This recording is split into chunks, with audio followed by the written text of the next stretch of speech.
Debo Dev, the face of boxing, Haney, will be unifying titles against Rolly Romero May 30th. It wasn't the fight that I wanted, but I'll take it. I'll take it because it's a unification fight. I can already hear the crying, the moaning, the complaining, people getting upset because I called Devin Haney the face of boxing. Now, let me touch on that before I get into the actual fight between Dev and Rolly.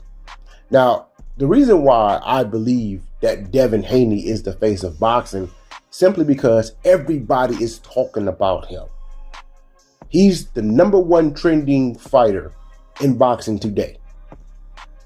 Everywhere you look up, people are talking about Dev. You see, Debo Dev don't get all of his attention the moment that he signed to fight someone. Devin Haney gets all the attention year round. You see, some say, well, Canelo Alvarez is the face of boxing. Well, yeah, he is because he's the money man. He became the money man after losing to Floyd Mayweather. And so, yes, he's the face of boxing in terms of getting his opponents paid. But when Canelo's not scheduled to fight anyone, he's irrelevant. Like right now, nobody's talking about Canelo. Canelo Alvarez is not even a conversation. But the moment he signed to fight someone, then people are going to start talking about him.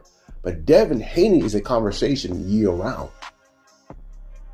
When you go to Instagram, I guarantee you the first fighter that's going to pop up is Devin Haney. Somebody somewhere is talking about Devin Haney. Whether it's good or bad, people are talking about Devin Haney year round.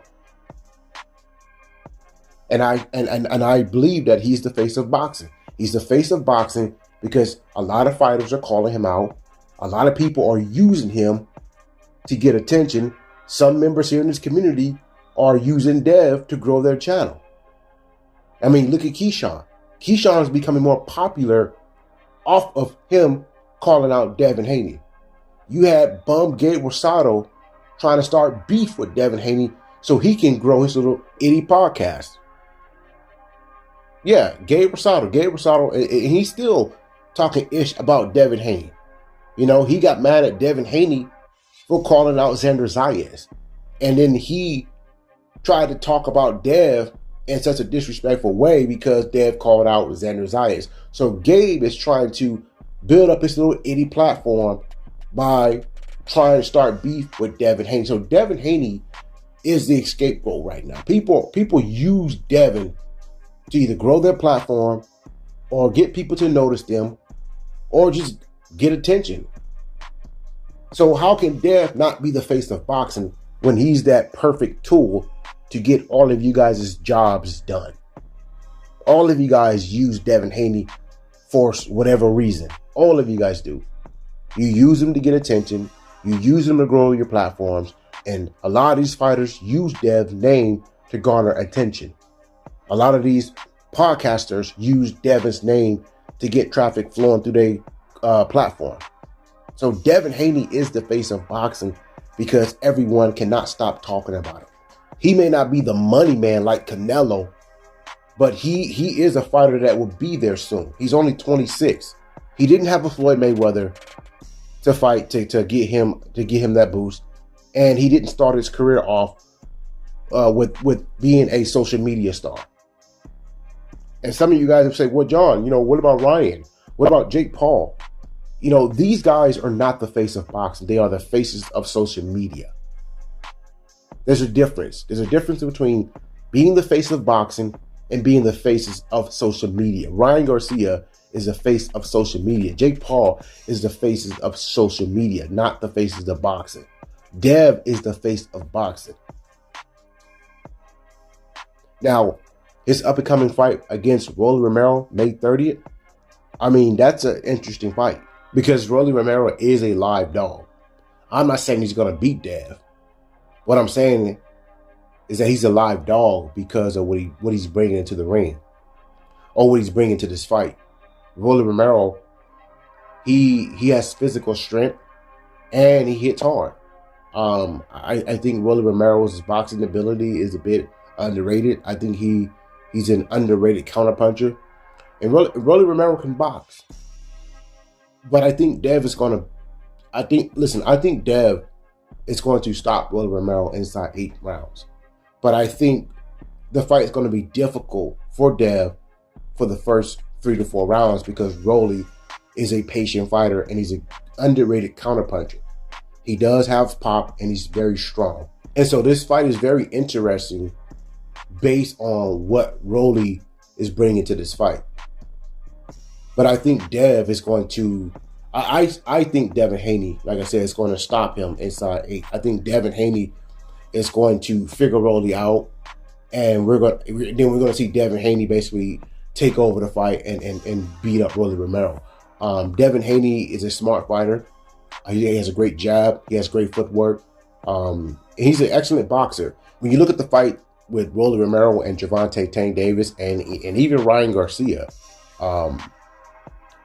Rolly Romero was having some success against Tank Davis, and we just saw him beat Ryan Garcia.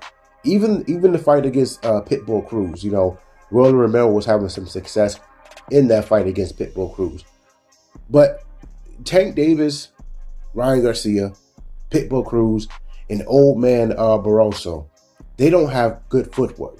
Tank, he's not really a mover. He can move, but he's not really a mover. And I don't think his game plan against Rolly Romero was to move. I think Tank's game plan was to run Rolly Romero into a big shot. And that's probably why Rolly has so much success against Tank, because Tank's game plan was to catch Rolly Romero coming in. And so when you look at these fighters, Tank, Ryan, Pitbull, old man Barroso, these guys do not have excellent footwork. Devin Haney has excellent footwork. Rolly Romero struggles against outside boxers that have a great jab. The fight between Rolly Romero and Jackson Martinez, that was the fight that exposed Rolly Romero. He actually lost that fight against Jackson Martinez. And so that's the style that Rolly Romero struggles with. He's just not athletic enough to keep up with that style. And I think Devin Haney is going to box circles around Rolly Romero. Rolly Romero, we know, is very strong. He hits hard, and he's a good counterpuncher. I think that his counterpunching is not going to be available for him the night that he fights Dev. I think Rolly Romero is going to resort into trying to pressure Devin Haney the same way he pressured Gervonta Tank Davis. And I think that's what's going to give Dev a lot of opportunity to land power shots. And I mean devastating power shots. I think he's going to knock Rolly out maybe the 6th or the 7th round. I'm predicting inside 8.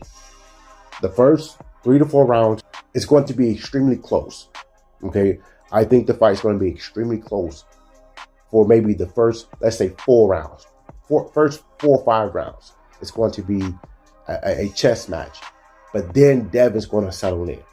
Okay? Devin is a great boxer. He's a great thinker. We know what Rolly can do. We know what Rolly brings to the ring. Rolly's easy to figure out. Rolly's is an easy puzzle to solve. Devin Haney's going to figure him out, use his feet, and keep Rolly on the outside and just pepper him. And then Rolly Romero is going to resort into trying to bully Dev the same way he tried against Tank. And Dev is going to catch him with something, and Rolly's going to get knocked out. I think we're going to see Devin Haney's power. I think we're going to see the very best of Devin Haney.